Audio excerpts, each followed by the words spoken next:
I don't believe there has been a title in the series that has frustrated the community as much as Battlefield 5. My frustration with the game comes from passion, not hate. And Jack Frags is 100% right on this one. Battlefield has a quality control problem and it needs solving ASAP. The bugs, glitches, freezes, stuttering, lack of content, maps being released only for certain modes, invisible players, the playstyles, annoying assignments, the list goes on and on. It's clear it's just becoming too much for many, including me, at times anyway. BF4 maybe for a while was the most frustrating. It crashed, froze, had all sorts of problems. Eventually a community test environment was released. A separate version of the game for, well, testing. It did wonders for the game, the community, and it was a whole lot of fun. Is this like some destruction derby? You just gotta push them off. Would a CTE solve BF5's issues though? Maybe. I worry it would take far too many players away from the base game and divide the player base up further. Something we definitely don't need at this point. CTE or no CTE, it's clear from all the posts on social media, Reddit, forums, YouTubers, streamers, and even from what I've seen in my own live streams, the community is getting tired, frustrated, and something needs to be done ASAP. My own frustration with the game is much more than bugs, glitches, and invisible players though, and I don't intend this video to be a negative one. Like the previous commentary back in February, my criticism of the game is intended to encourage discussion and positivity. I've had lots of fun in BF5, there is much I like about it, seriously, it's just not as good as it could be in my opinion. And so sadly, we must have these discussions, and I implore anyone watching to give your feedback down below. And to anyone at DICE that may be watching, don't get discouraged, I believe in you guys. We'll get to my issues with the core game later. The flow, team balance, objective gameplay, map design, etc. are all in need of a massive overhaul to make the game more fun, much more rewarding to play, and add more replay value among many things. But first, bugs, especially stuttering.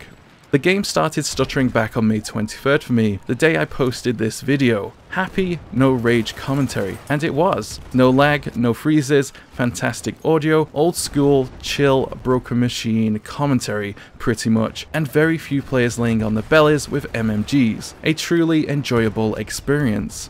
But that fun soon ended. What began then was over a whole month of stuttering, not a week, not a day, a whole month. That is just unacceptable in my opinion. DICE no doubt do a lot of testing. I've been a part of some stuff back on Firestorm. The devs I'm sure do not want to see the game in its current state, but how did DICE not see this earlier on? How did no one in testing pick up on this boggles my mind. It's abundantly clear there are many issues popping up in the live service that are not being seen inside their studios. That has to change. I'm sure they do have many fixes in the work, but it'd be nice to know about them. You know, do they know about these things? Where are they? You know, what's the progress? I'd love to hear more information about that kind of stuff. I'm not saying they're not working on these things. They must be, I'm sure they are, but it'd be nice to know, you know, what progress has been made. Fortunately for me, I found a sort of fix that worked on Xbox for a while. That soon failed and I had to switch over to PC. Not really a fix, but it allowed me to carry on streaming. I don't imagine for 1 second that fixing bugs is easy at all, definitely not, but it's disappointing to see that content added like the tank skins that weren't meant for release yet are swiftly disabled, yet bugs like this go on and on for such a long time. Two totally different tasks of course. Disabling stuff is probably fairly simple for the devs themselves compared to fixing bugs that just won't disappear, but it's not a good look, is it? I don't wish to sit here complaining about bugs all day, aside from stuttering which has been mostly fixed for me, except when completing an assignment, the game momentarily freezes. I actually can't really say I've come across many other bugs like partially invisible players myself, though there are enough clips out there to suggest it is still an ongoing issue. Audio though, sadly, is currently bugged for me, and it's horrible. And to be honest, it's just no Battlefield 1, is it? The recent audio bug of a plane nearby constantly blaring away has thankfully been fixed. Sadly though, there are still no footsteps in many areas,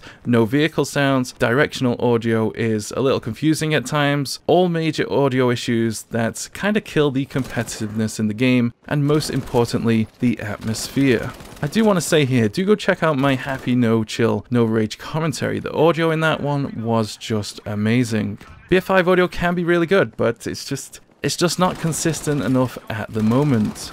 Talking of BF1, I can't help but feel BF5 would be a much more enjoyable experience if it had a similar time to kill or TTK. Maybe it's the time to death or TTD feeling. There's an inconsistency in the game that just is incredibly frustrating. It feels like you put so many bullets into a player, but then they just melt you instantly. Some days you're the one melting players, other days you don't. Some games there is no time to react at all, and those 100+ damage moments, ugh, disgusting. The TTK change and revert back seen many months ago may not be the answer, but in my opinion, I don't think the current time to kill or death feels too good. It's often just too quick to have any meaningful combat and engagements.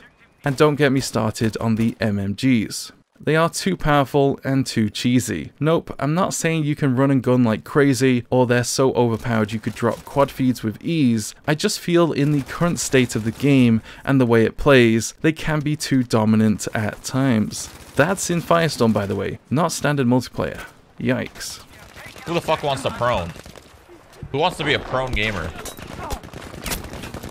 I'm not doing this. Fucking support bipod proning is literally the worst thing ever. Tone down that time to kill, increase the recoil, or do something. Don't get me wrong, I like the gunplay in BF5, it feels very tight, I think these are just a little too powerful, not much, just a little. To be clear, I don't want the changed TTK we got months ago. It was not balanced at all, and should have never been released in that state. Enough about gunplay though. What really grinds my gears about BF5 is why DICE didn't copy the operations formula from BF1. Back then, DICE took us on a journey of pure epicness. Kaiserslacht, storm the trenches, take those, onto another set of objectives, take the tower, seize the bunkers, onwards to the village, and out. An absolute blast of an experience. Mixed range gunfights, battles, vehicles, and infantry. All out frigging war. Oh, and if you're successful, onwards to Amiens. One of the best damn maps in Battlefield history. But no, we get breakthrough and grand operations. Just not the same. No epic intro, less variety in how the objectives play out, maps turning into an absolutely defensiveness, dare I say campfest, one-sided games, and a massive slap of punishment to the face to anyone wishing to push up to the objectives when their team simply won't follow. That's not to say these issues never happened in BF1, they did. Planes were a nightmare at times, grenade spam too, but you cannot deny BF1 operations clearly had so much more about them. Kaiserslacht, push the trenches, take those, and onwards to a new set. Get pushed back, no problem, fight again, failed, maybe jump out of a plane next time, push up in a tank, jump on a horse, maybe flank all over the rounds, and come back for a nasty streak behind. So many options, so many ways to play, suited players of all different skill levels and playstyles. That's the experience BF5 is missing. Breakthrough is just not the same. And don't get me started on grand operations. You fly in, arm the objectives, and that's it, game over? It's pretty cool. Don't get me wrong, the first time I played it I was like, wow, this looks awesome, this is pretty cool, but it's not the same, is it? BF1 operations was a level to complete, if you will. A mission, an adventure. No match was ever quite the same as the last, for the most part at least. Not all maps were perfect, of course. Volga River was a mess, Foul Fortress could be a sniper mess too, and there were often way too many grenades on Argonne Forest. Depending on the day and who was playing, of course. But Kaiser, Monte Grappa, Amiens, Ballroom Blitz, they were fun for the most part. Much, much better map design than seen in Battlefield 5. See, I like Battlefield 5's map design to some extent. They favour a more considered approach at times. Medium and longer range combat is often encouraged, offering a different experience to the more close to mid-range combat that you'd often see in BF1. That's fantastic. But I can't help but feel there is too much of it. Yes, there is plenty of close-range action for sure, but is there enough variety in how battles happen, how the engagements unfold, the combat, the flanks, etc.? I'm not so sure. Ballroom Blitz is a good example of good map design. You have two objectives here, just far enough apart from each other to not be too close, but not too far to discourage movement in between. Tons of variety of ways to play either side. Storm the trenches on the left side perhaps, watch out for the mounted guns as you do, take the bunker next if you're successful. Enemies will soon be pouring in from above and around you, so you best stay on your toes. Excitement, intensity, so many emotions. Take that and onward to the next one. The battle continues. Variety is what these map designs provided, and those who learnt them were rewarded. Map knowledge is important in BF5 certainly, but in my opinion, it's not quite to the same extent that BF1 is, at all. It's often too easy to sit wherever you like in BF5, a corner, a dark spot, a bush, away from the objective, looking into it and easily getting kills. It's like objective play is an afterthought. Firestorm does suffer from that as well. Way too many bushes and trees for players to hide in. However, there are interesting ways the map can be used against your opponents if you know what you're doing, something the map designers of multiplayer could learn a thing or two from. Going back to BF1, it's evidently clear that there is more skill in knowing when to push, when to flank, when it's not your time, and to back up the hell out of there. Some people may disagree with me with that, but in my opinion of playing so many hundreds of hours of both games, I think there is more skill in BF1 when it comes to flanking and stuff. BF5, I'm not so sure. There is at times. I don't want to, knock BF5 completely. There is at times, but I gotta be honest, I feel like your position and the way you approach the map is, you have to have more thought in BF1. In BF5, you can easily sit wherever you like and get away with it. It's very obvious when you play in the objective. People are in random spots and they're just looking at you. Breakthrough can be a nightmare. See, in BF1, if you understand the spawns, the flow, and the feel of the game and situations around you, you can use that against your opponents in much more interesting ways than BF5. The bushes back then were a temporary safe space, something to conceal yourself for a brief bit of time, not a place to permanently hide in. See, I like the camouflage aspects of BF5, even the lack of visibility too to some extent. It adds to the experience in some ways. A moment in a bush could be, it could be a lifesaver. Knowing the lighting of a map and using the dark areas to make yourself a little less visible as you move around the map is a skill worth knowing. But there's just too much of it. The lack of variety in the way the maps play, the potential flanks, the back and forth movements on objectives that were more seen in BF1 really lets BF5 down in my opinion. Part of the issue I find is that the maps are just too open. Sure, plenty of cover around, no doubt about that. Reality though is you are often too easily placed in someone's line of sight, especially if you're away from your squad, pushing solo, aggressive, or moving to an objective. Aerodrome is a perfect example of this. Just look at how open the areas are and how easy it is for anyone to be anywhere and look at the objective or stop you from coming in. Snipers galore, even tanks too. Open maps can be awesome, sure, no doubt about that, but they often lead to one-sided games. Once one team is tunneled in and dug in, it's hard to break them out. You easily get dinked from all angles, anyone pushing or flanking is often too easily spotted, and frustration can soon sink in. I've lost count of how many times Aerodrome has turned into a one-sided ballfest where snipers and tanks dominate the area.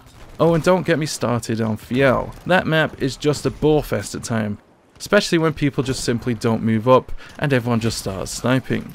I know the devs don't want you to be able to play one class with one weapon you like and play the way you want to play on every single map and still dominate, but come on, having a little more room to work with and variety to work with would surely be a much better experience. Do go compare BF1 maps to BF5. There is so much more ways to flank, ways to kind of step away from the action if you need to, ways to, just take a moment and breathe. That's just not in BF5, sadly. Not all of you may play Breakthrough or Grand Operations, no doubt, and not all maps outside of these modes are affected by these issues as much, but it is happening to some extent, and it is obvious it's weakening the experience. BF1 sure had problems, no doubt about that. Love the game, but know its faults well. I just can't help but think BF1 had more interesting engagements, battles, gunfights, scenarios, whatever you want to call it, that provided a much more richer and replayable experience than the current state of Battlefield 5 provides. It is there though, it could happen, I've seen it, you get a taste of it here and then, but just a taste, it's not enough. I always felt there was always a way to get back into the fight with BF1, always a way to flank, a way to influence the map in some way. If your team doesn't push in BF5, doesn't follow, back up, or whatever, you are kind of screwed. Teamwork is fun, it's what Battlefield is all about, but relying on teammates too much just isn't as fun, something the lack of variety in how the maps play make even more frustrating. Oh, and can we talk about score streaks for a moment? Yes, I called it that. The artillery barrage is getting annoying. There's too many of them, players are clearly holding back to rack up the points, and well, just look at that. Artillery comes in, objective is cleared out, one side has a massive advantage, boom, game lost. That quickly. Just like that. The V1s are in a good place I feel now, but that artillery is becoming too much. The team that drops one first on objectives, especially in Breakthrough, often has a massive advantage. Not so much outside of Breakthrough of course, but certainly an issue. Assignments certainly need a change too. Having to play in certain ways gets old fast. I do wish there were more passive options. You know, like get X amount of kills over a certain amount of time, capture X amount of flags, something like that, or 100 headshots, you know, something just a little bit more passive. Thumbs up for the objective play assignments though, but thumbs down for X amount of headshots within one game or on the objective. It's just not fun. And I do think it is affecting the game in a negative way as well. You know, if people are sat in their bipods, getting X amount of bipod kills or whatever, you know, they're not pushing up the map, they're not doing certain things, they're waiting around, and it kind of kills the vibes, I gotta be honest. And I'm not here to bash BF5 for the sake of bashing BF5. There is much more I could have discussed here, plenty of issues to discuss, lots of things I've just not talked about here. And BF1 is not without its problems, like every other Battlefield that came before it. It's just evident the game is not in the best state. It's evident the community is frustrated, I'm frustrated at times. The bugs are one thing, I don't want to be frustrated, I don't want to criticize the game, I want to play it on stream and in videos and just enjoy it, but it's very difficult when the game is so frustrating day by day, so unforgiving at times, up and down, inconsistent, it's so frustrating. But, you know, the community, I feel, does need to look at the bigger picture. The maps, the variety in engagements, the flow of the gunplay, everything I've just discussed in this video, and, you know, it certainly does need some improvement. I really think it does. And, you know, I do not want 3D spotting in BF5. A lot of people have asked this, asked my opinions of this, and 100% no. Just think about it before you request it. As you spawn in on your next game, look at all your teammates' icons around the map. That's you being spotted. It would be horrible. Just know, it's not a good idea in my opinion, especially with how the game plays in its current state. So that's my frustrations, the community frustrations, and everything else. I'd like to discuss more. Am I worried about BF5? To some extent, yes. However, just like with BF1, BF4, and every other title I've played, I'm sticking with Battlefield because I love the series. I love what it's about, and I hope things will change going forward. Previous games had their issues too, and I didn't go anywhere. No plan on changing that anytime soon. And remember, my frustration with Battlefield comes from passion, not hate. The next few months is where DICE really need to step up their game, and I do believe in them. I'd love to hear your thoughts on this video. Do let me know your frustrations down below. Do let me know on your thoughts about my thoughts of comparing BF1 to BF5 and vice versa. I think there is a lot BF5 could learn. You know, BF1 wasn't perfect. BF5, you know, it's not awful. It's not terrible. It just needs some love and caring right now. Anyway, I'm TheBrokenMachine. Thank you very much for watching. Take it easy, guys, and I'll see you in the next one. Catch you later.